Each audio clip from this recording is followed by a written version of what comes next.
Folks, the newest update for Raid Shadow Legends has not even officially dropped yet, but I ran a poll on my channel asking you guys how you felt about it, and a staggering 71% of players said that they feel very negative about this particular update.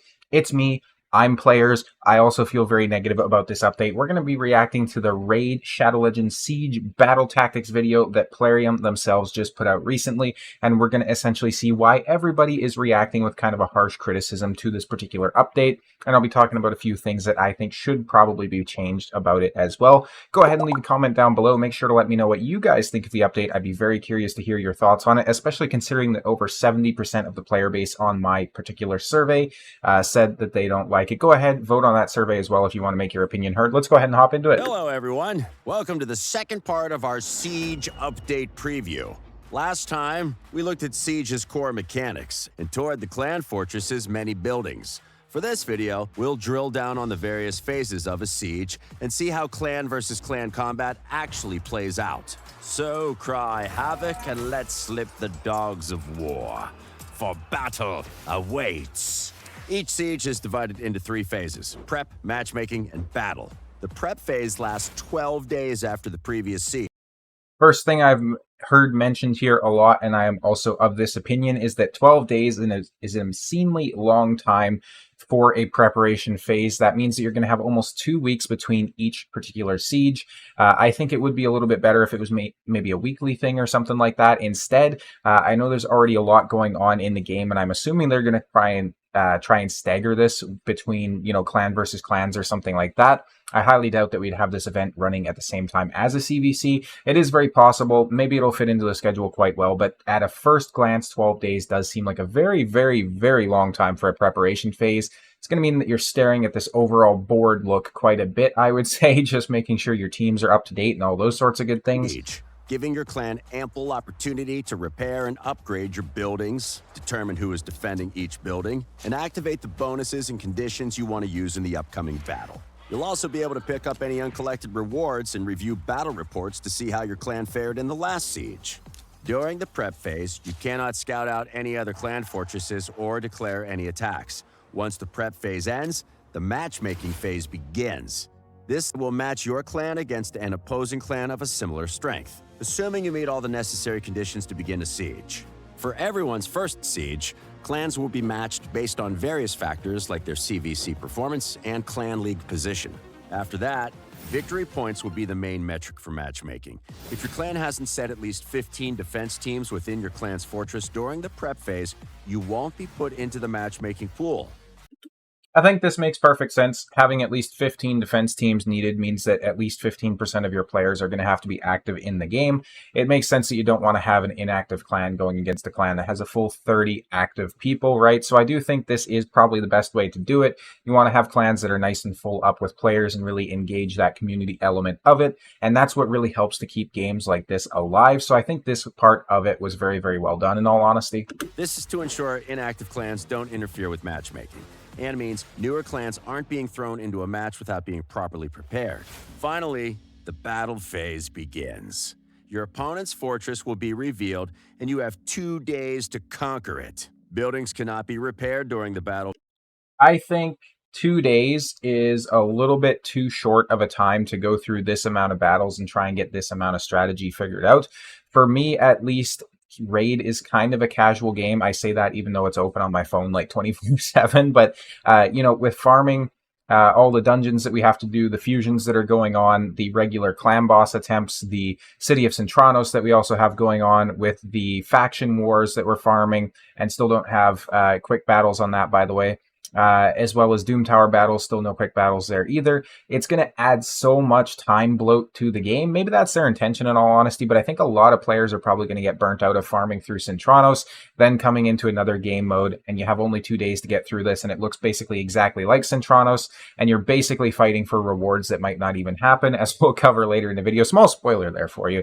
I think 2 days is a little bit too short. what I would personally do is I would take 2 days off the preparation phase, so it's a 10-day total, and then I'd go ahead and add those 2 days to the battle phase, essentially. So I would go ahead and basically just expand it to 4 days, give players a little bit more time to strategize, move through, re-gear champions, all those sorts of good things, because not everybody has the time to put in hours and hours a day on this game, and it's going to tear apart a lot of clans if you have more of those casual players who are just trying to have fun and you're not winning because you feel like they're not contributing to your clan as much as they could be. Phase, so ensure all your repairs are completed before battle is joined. So, how does a siege actually play out? To complete almost any action in a siege, you need scrolls. Not mastery scrolls, but defense, attack, and rematch scrolls. To place champions as defenders within a building, you'll need defense scrolls. Each clan gets enough defense scrolls for 30 clan members to fill all the open slots in their fortress. Clans with less than 30 members will be at a disadvantage, so step up recruitment before Siege goes live. With your defense scrolls in hand, spend them wherever you want. It costs 1 scroll to assign 1 defense team to a building or post. Unless you have duplicates, you cannot assign the same champion to multiple defense teams. However, champions on guard duty are still free to lay siege to an opponent's fortress. Don't ask about the logistics. For posts, it's simple. There's only 1 space for 1 team, so pick your champions and condition that best suits your strategy.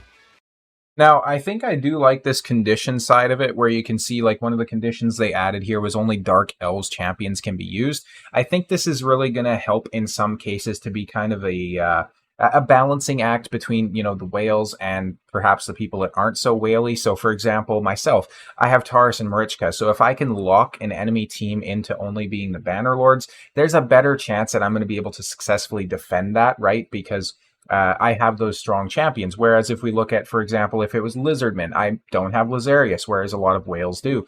I don't have a lot of the other really OP, for example, Sacred Orders like Nephilim or Galathir, champions like that, right? So I think being able to pick either like the affinities or the champion types or the factions that can be included in these particular stages is fantastic. I think that's very well done. And I think it's very unique when it comes to games like this as well. I haven't really seen a game that did this same kind of an idea. So very, very good props to Raid and the development team on this one. I think this one was executed pretty much perfectly, all things considered. Buildings are a little more complex. Depending on how many slots there are available, buildings may be divided into individual groups that become super important when attacking and defending. For example, a level 3 stronghold is composed of 6 groups, with each group containing 3 defense teams. An attacker will have to defeat the first team in each group to continue their onslaught. So lay out your weakest defenders first to bait your enemy into a trap. As a reminder, only the clan leader and deputies can activate building bonuses, and the only player who plays champions into a defense team slot can remove them. So don't be that guy. Talk with the rest of your clan to figure out a strategy, rather than rushing to place a team in the first empty slot you see. Fortunately, you can reassign champions, bonuses, and conditions with no penalty during the prep phase. Your team's setup will be remembered between sieges, and you won't have to manually pick your champions each time. You'll also have access to the usual preset menu, where you can choose save teams from the arena or swap back to the team used in the previous siege. You can also set a reserve team in case of emergency. Should any slots be left empty at the end of the prep phase, the game will try to fill them from randomly chosen teams from your clan's pool of reserves. Let's now switch from defense to attack. Attacking enemy teams requires attack scrolls, which are granted to each clan member at the beginning of the battle phase. Their number can differ between sieges and is determined by how many eligible participants there are in your clan and the max number of defense teams the enemy fortress can hold.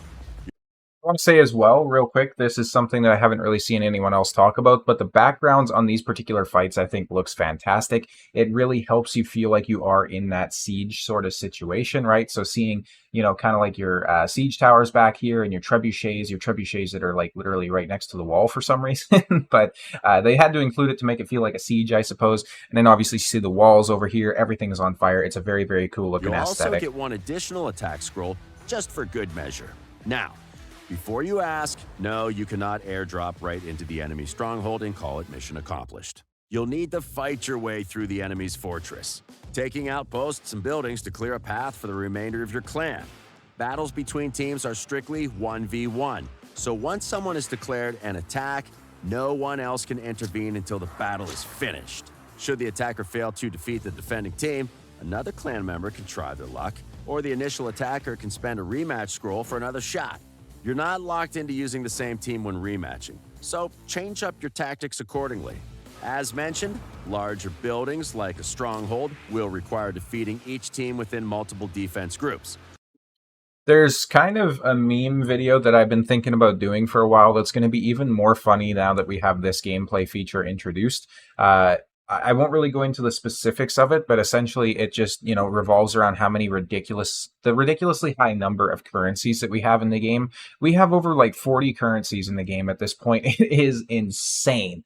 Absolutely insane. Let me know what your guys' top 5 currencies in the game are, though. That's a very interesting and unique question I don't think anybody really talks about. And when you think of currencies, I'm talking gems, silver, books, shards, arena tokens, tag team arena tokens, live arena tokens. All that counts as currencies. All your keys, all of your everything, right? Energy, all that sort of stuff falls into the category of a currency. So let me know what your top 5 are. That'd be very interesting.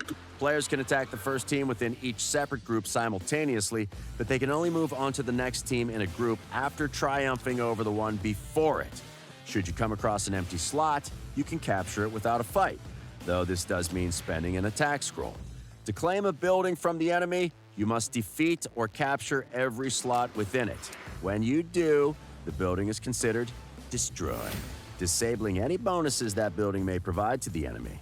Rinse and repeat until the siege is won. However, should one enemy team remain standing in a building, it counts as a successful defense, meaning the building receives no overall damage and the defending clan receives victory medals. Sometimes holding on to the bitter end is victory enough. I think that is very well done. Obviously, if you have a defending team that's still inside of a castle or something like that, that castle is not going to take damage, right? So I think this was very, very good. Some of the games that are done like this, they'll still have you take like just less damage depending on how many champions have survived or those sorts of things. I think just having no damage taken, especially considering that repairing the buildings is going to be done with yet another currency, I think it's a very, very wise decision to have it done like this. So again, props to Raid on this, props to the development team for coming up with this particular idea. Once defeated, defending teams cannot be fought again, except for in mana shrines. Here, each player in the attacking clan can rematch defeated teams exactly once. These rebattles do not cost an attack scroll and yield mana orbs for successful victories. Conquer a shrine and then earn as many mana orbs as you can to fuel future sieges. As for your champions, they can participate in a total of 2 offensive battles per siege, so plan your attacks carefully. Don't waste your most powerful attacker demolishing a defender that someone weaker could handle. Each building that you successfully capture or defend will earn your clan victory medals. You'll need to earn as many as possible to be declared the winner of a siege and to unlock some sweet milestone rewards in the process. Obviously, we're seeing a new gear set coming here, so we're seeing like some sort of wolf icon on this particular gear. Not sure exactly what the gear set bonus is going to be. There hasn't been anything released yet, whether it be data mining or anything official, so we're still just waiting to see what they do with this. I'm betting, and this will be mentioned a little bit more later, I'm betting it's going to be some sort of ridiculously OP gear set, though, but time will tell. Important note. Attacking or defending a higher level building does not yield more victory medals than a lower level one. So capturing that empty low-level defense tower may be a better use of resources than besieging that heavily defended shrine. The siege is over, the fighting has been truly fierce, but after the dust settles, who is declared the victor? To stand triumphant over your rival, you need to fulfill 2 conditions: capture their stronghold and earn more victory medals than them. If you achieve both, congratulations, you're the winner. If you're unable to complete one or both of these objectives, its mission failed. I think this is where a lot of the hate for the game mode stems from, and this is where basically the hate for me stems from as well. We'll let them finish talking here a little bit, but we'll go over this a little bit more in depth. Victory points based on individual battles that were won and lost during the battle phase, and if your clan was declared the overall winner or loser. Victory points inform your clan's siege tier and will be important for future matchmaking and determine certain rewards. We all love rewards, so let's have a look at what you could win from sieges. First up are Florin and Mana Orb rewards. Each player will earn Florins whenever they win an offensive battle, with them also receiving more for each of their defense teams that remain undefeated at the end of the battle phase. The whole clan will receive mana orbs for capturing the enemy stronghold and shrines, as well as keeping their own secure. As previously mentioned, rebattling defeated enemy teams and shrines can also net additional mana orbs. These rewards are yours to claim once a siege ends, but only if you won at least one offensive or defensive battle. Hey, no guts, no glory. Milestone rewards are next on the docket, and these can be collected as soon as your clan hits a specific victory medal milestone. Like with Florin and Mana Orb rewards, you need to have won one offensive or defensive battle to claim these clan-wide rewards. Finally, there's the biggest reward, the Siege Victory Chest. First of all, this is something. So let's think about this, right? Let's say you're in an end game clan. Let's say you've spent your 2 days, right? You've put in hours and hours basically just going over this and trying to win the actual battle. First of all, you're not getting this loot if you lose. That is where the hate comes from for me, because if we look at any of the PvP focused areas right now, specifically CVC and Hydra Clash, they are ridiculously overtuned towards the players that are able to abuse strategies that not everyone has access to. With Hydra Clash, if you have a Trunda and 2 Yumikos, you are going to outdamage entire clans quite easily. Or even if you have like a Trunda and a Crixia or a Renegade or something like that, right? You're going to be able to outdamage other clans quite easily based off of that factor alone. And if we look at something like CVC, it is swipe, swipe, swipe, baby. It's whoever can spend the most money on a credit card, if we're being completely honest. There is very little, if any, skill that goes into the average CVC competition. That being said, you are working just as hard for the rewards in this particular game mode, and look at what we're getting. So we had this new champion announced who is going to be like this new fantastic Void Legendary, and you get one goddamn fragment out of this entire event for her. Out of this entire event. So that means that you're taking roughly, let's say 12 days, right? That's going to be 1,200 days to get her. So you need 12 days to complete this because you have 10 days of preparation time and 2 days to attack. And you obviously need 100 fragments, so you need 1,200 days, which means that we are going to be spending 3.29 years farming for this new champion. That is ridiculous. Now, you could argue that the drops will be better the further up you get and all that sort of stuff. But realistically, I think a very large amount of players are not going to be able to rank up very effectively in this particular game mode. Because again, it is going to be very much dominated by the whales and the people who are spending significantly more on the game. So a lot of players, especially free-to-play or low-spend players or clans, right, if they're centered around free-to-play, are going to be stuck in the lower tiers where you're getting 1 to 2 fragments per run. Now, that 3 years of farming is predicated on you winning every single clan versus clan siege. If you lose even 50% of them, which would be very realistic, right? Having a 50% win rate, that means you're farming for this champion for almost 7 years. Almost 7 years to get this champion. That is ridiculous. Not only that, we got 3 prism crystals. 3. Only 97 more, and we'll have ourselves 1 prism shard. We get a pitiful, what is this, 10 clan XP, 250 tokens, a 5-star epic chaos ore, and some 5-star accessories. This, so far, the rewards seem just absolutely terrible. Absolutely fucking terrible. The time frame to farm these champions looks absolutely terrible as well, anywhere from 3 to 7 years for the average player. And then the fact that it's a 50-50, if you're even going to get the win, and it's not even truly a 50-50, because realistically what's going to happen is you're probably going to have one of 2 strategies. So you're going to do very hard teams to start, easy teams in the middle, incredibly hard teams at the end, or, and this is from a defense perspective, right? Or you're going to do easy teams, hard teams, incredibly hard teams. Either way, by the time that you're facing the teams at the stronghold, you're already going to be fatigued because you've been doing this goddamn game mode for the last 2 days. And then you're also going to be fatigued in terms of your roster because you would have had to have used some of your good champions to get through previous battles. When you get to the stronghold, you have to take down every single team in that stronghold to actually be able to get the win for your team. So you are going to be facing some of the most whale-heavy champions as well as teams in that particular stronghold. And not only that, even if you take down the stronghold, if the enemy or if the opponent has done a better job than you and got more points, you're still going to lose. That is ridiculous. If both strongholds are standing, nobody wins. And I'm guessing that this particular gear is going to be ridiculously good for either PvP or speeding up PvE runs. So it's heavily incentivizing players to spend more on the game, right? You have some other rewards in here which are pretty cool, like avatars and stuff like that. Overall, though, when you take into consideration these drops and what they showcased right here, you can definitely see why the community has a negative outlook on this so far. And I definitely have a negative outlook on this so far. I didn't actually do the math on this before, but spending over 3 years with a 100% win rate to get this champion is bloody ridiculous. That is just insane to me. Like, she's good, but I don't know if she's that good. Let's go ahead and finish the video. Only the victorious clan receives these wondrous spoils, containing all manner of amazing prizes. Same rules apply, though. No battle victory, no chest reward for you. Bragging rights are a reward, right? Well, each siege win earns your clan a siege trophy, which will be displayed next to your CVC trophies. It's always nice to expand the old trophy cabinet.